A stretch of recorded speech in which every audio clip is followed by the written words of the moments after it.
Darkness is of ignorance. We don't believe in like original sin, but we believe in ignorance.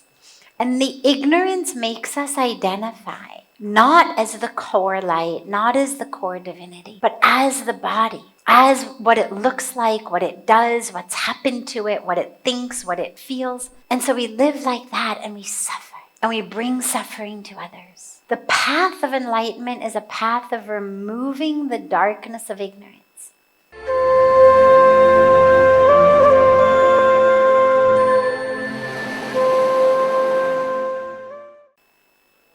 Puja Swamiji always says, he says, enlightenment does not mean that you grow horns on your head. Yes, officially enlightened, he's got the horns. No. He says it literally just means you live in light. Right? We live in light. We believe that the core of who you are is light. Darkness is of ignorance. We don't believe in like original sin, but we believe in ignorance. And the ignorance makes us identify not as the core light, not as the core divinity, but as the body, as what it looks like, what it does, what's happened to it, what it thinks, what it feels. And so we live like that and we suffer. And we bring suffering to others. The path of enlightenment is a path of removing the darkness of ignorance. Right? That's what the guru does. The word guru, the actual Sanskrit word guru, means the one who removes the darkness and brings light. That's the path of enlightenment, is that we remove that darkness and we live in the light of truth. Now the Bhagavad Gita, Bhagwan Krishna gives us very clear ways. Arjuna asks him this question. Right? What does a yogi actually look like? Like, okay, you've told me what to do, you've told me the truth, but what does it look like when a being like that moves through the world? And Bhagwan Krishna gives us long lists, but they're simple things. They're not like can walk on water, manifest things for you, doesn't need to sleep or eat. Nothing like that. It's things like they're a friend to all. They live in balance, in success and failure, gain and loss, meaning they're anchored into something that is deeper than the ups and downs of the stock market. It's someone who lives in compassion and caring, giving to all.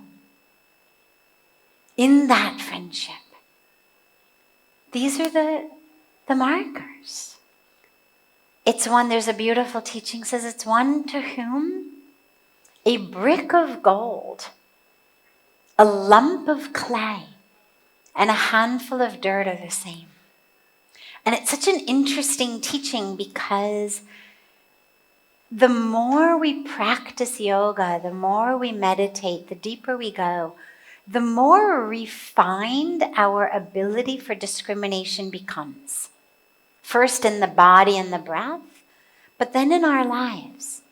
So he's not saying that the enlightened one is one who cannot tell the difference between this, heavy solid brick and this sand and wet clay.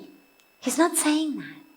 But what he means is that in terms of their relevance to you, in terms of their impact on you, they're the same.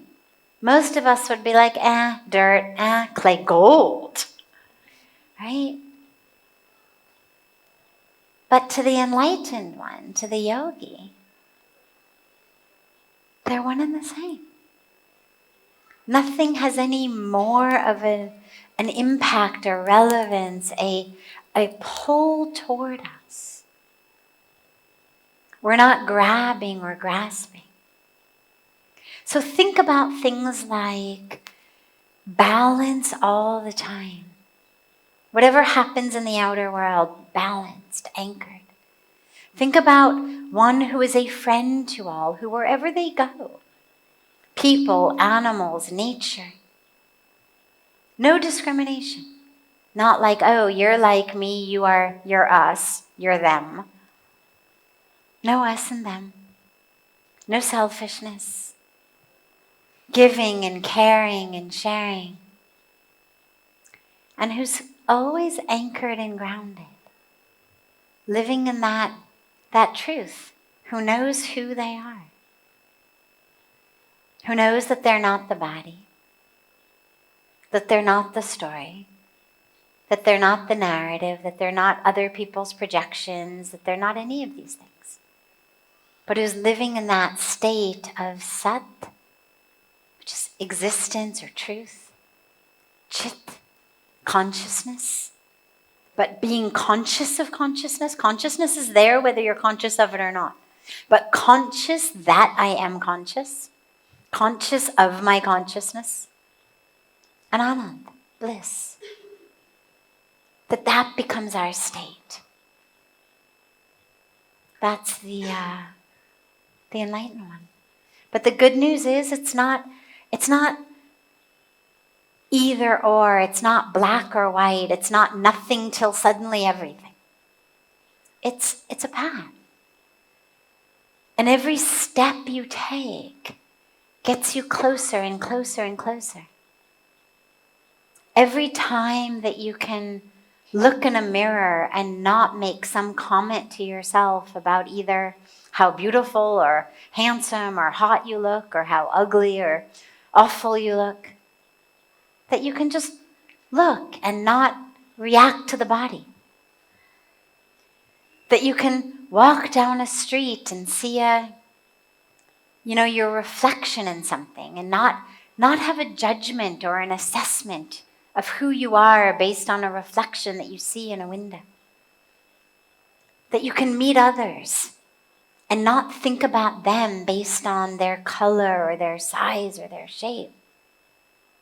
But that you can just slowly, slowly start to move through your life, knowing I am soul.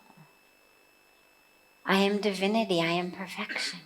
Yeah, I have a body. I have a story. I have stuff I'm working through. But it isn't who I am.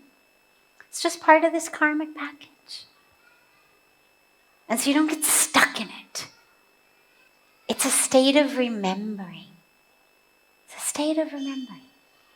That as you look at the world stops being objects. Most of us see the world as objects, either things that we want or things that we want to push away, what we call rag and dvesh. Likes, desires, and aversions. Slowly, as you walk the path, you stop seeing the world as objects. And you start seeing it as spirit, as other waves in the same ocean.